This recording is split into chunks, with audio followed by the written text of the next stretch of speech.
Hello friends, welcome back to my channel legalization sir. जैसा कि हम आज स्टार्ट करने वाले हैं स्टैटिक जीके। हम कुछ देखेंगे स्टैटिक जीके जो काफ़ी एग्जाम्स में पूछे जाते हैं, जो हर एग्जाम्स में आते हैं, जिसमें से आज हम कवर करेंगे भारत की प्रमुख नदियाँ और उसके उद्गम स्थल। सो फ्रेंड्स, अगर आपने मेरे चैनल को सब्सक्राइब नहीं किया तो सब्सक्राइब कर लें और बेल आइकन को प्रेस कर लें ताकि आने वाली वीडियोज़ की नोटिफिकेशन आपको मिलती रहे। सो फ्रेंड्स, स्टार्ट करते हैं भारत की प्रमुख नदियाँ और उसके उद्गम स्थल। तो सबसे पहले हम देखते हैं सतलज नदी। ये सतलज नदी है, इसका उद्गम स्थल कहाँ से है, ये नदी कहाँ से निकलती है? तो ये कहाँ से निकलती है? राजस्थान। और दूसरा देखते हैं सिंधु नदी।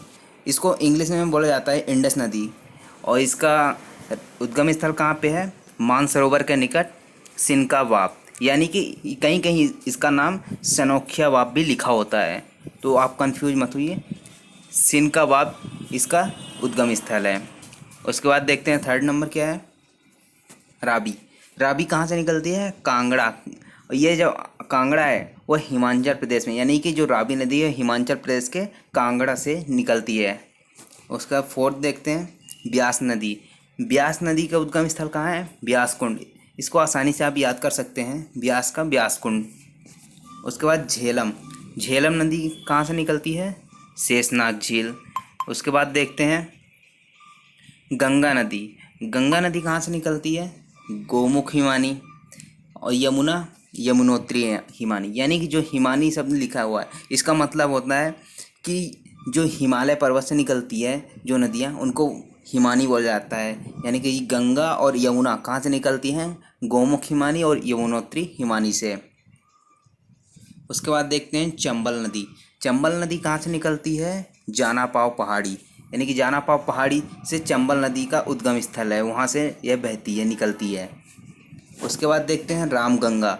रामगंगा कहाँ से निकलती है? नैनीताल। और नैनीताल कहाँ पे है? उत्तराखंड। उसके बाद देखते हैं गंडक। गंडक नदी कहाँ से निकलती है? नेपाल से, यानी कि वो दूसरा देश, दूसरे कंट्री से निकलती है गंडक नदी, जो भारत में बहती है। उसके बाद आता है आपका बेतवा। बेतवा नदी कहाँ से निकलती है? विंध्याचल पर्वत, रायसेन का कुमरा गांव, मध्य प्रदेश। यानी कि जो विंध्याचल पर्वत है वहाँ से बेतवा नदी निकलती है। उसका उद्गम स्थल कहाँ है? विंध्याचल पर्वत, जो रायसेन के कुमरा गांव में है। और ये कहाँ पे है, किस स्टेट में पड़ता है? ये पड़ता है आपका मध्य प्रदेश में। कहाँ पे? मध्य प्रदेश में आपको पड़ता है ये। उसके बाद देखते हैं सोन नदी। जो सोन नदी है वो कहाँ से निकलती है? अमरकंटक की पहाड़ी से। उसके बाद देखते हैं ब्रह्मपुत्र। जो ब्रह्मपुत्र नदी है ये कहाँ से निकलती है, यानी इसका उद्गम स्थल कहाँ पे है? तिब्बत में मानसरोवर से।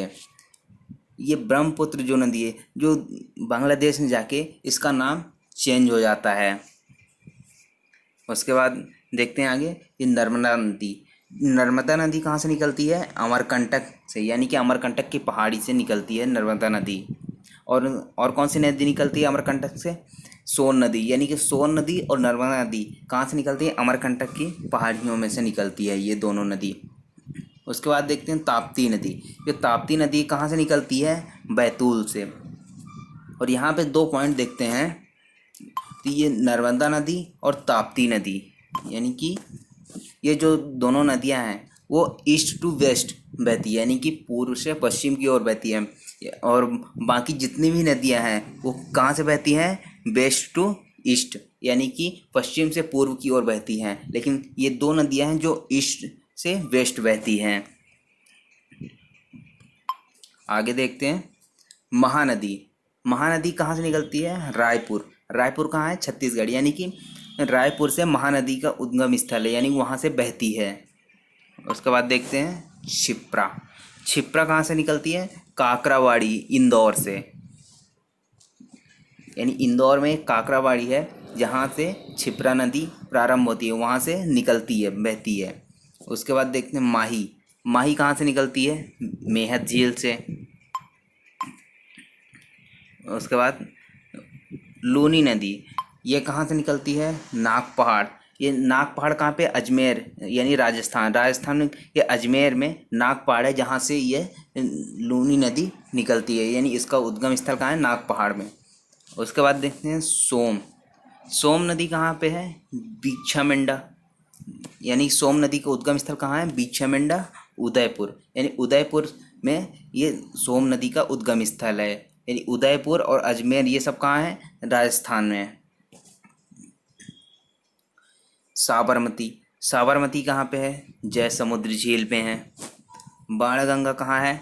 बैराठ की पहाड़ी यानी जयपुर। ये भी कहाँ पे है? जयपुर, जयपुर में। उसके बाद जयपुर, उदयपुर, अजमेर, जहाँ कुछ ऐसी हैं नदियाँ जो राजस्थान से निकलती हैं। उसके बाद देखते हैं कृष्णा नदी। कृष्णा नदी का कहाँ पे उद्गम स्थल? महाबलेश्वर के महाराष्ट्र में है। उसके बाद आगे देखते हैं कुछ नदियाँ और हैं। गोदावरी। गोदावरी नदी कहाँ से निकलती है? इसका उद्गम स्थल कहाँ पे है? नासिक में।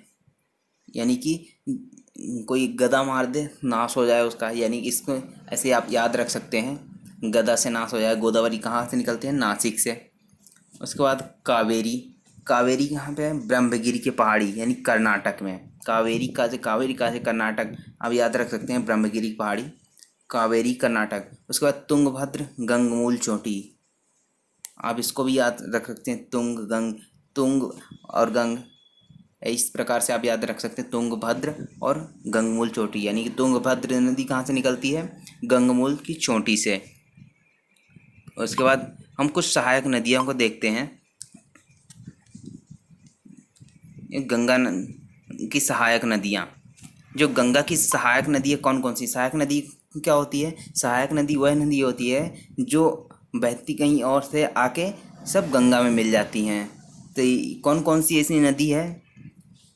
यमुना नदी है, रामगंगा, सरयू, गंडक, कोसी, महानदी, घाघरा, वसोन, ये ऐसी नदियां हैं जो आकर के इसमें गंगा में मिल जाती हैं, इसलिए इसकी सहायक नदियां कहलाती हैं ये। उसके बाद देखते हैं हम ब्रह्मपुत्र की सहायक नदियां। ये दो नदियों की सहायक नदी है, जो गंगा और ब्रह्मपुत्र की, ये काफ़ी इम्पोर्टेंट है, जो काफ़ी एग्जाम से पूछे जाते हैं। उसके बाद देखते हैं इस ब्रह्मपुत्र नदी की सहायक नदियाँ कौन कौन सी हैं। सेसरी, दिहिंग, नोबा, मानस, तीस्ता, कुल्सी, धनसिरी, धारला, जिंजराम आदि नदियाँ सहायक नदियाँ कहलाती, मतलब ब्रह्मपुत्र नदी की सहायक नदियाँ हैं। जिसमें से कितने नदी होगी ब्रह्मपुत्र की सहायक नदियाँ? 1 2 3 4 5 6 7 8 9 ऐसी नदियां हैं जो ब्रह्मपुत्र की सहायक नदी है। और भी नदियां हैं, लेकिन ये जो नदियां हैं वो इम्पोर्टेंट है, जो सहायक नदियां हैं ब्रह्मपुत्र की, जो काफ़ी एग्जाम्स में पूछे गए हैं।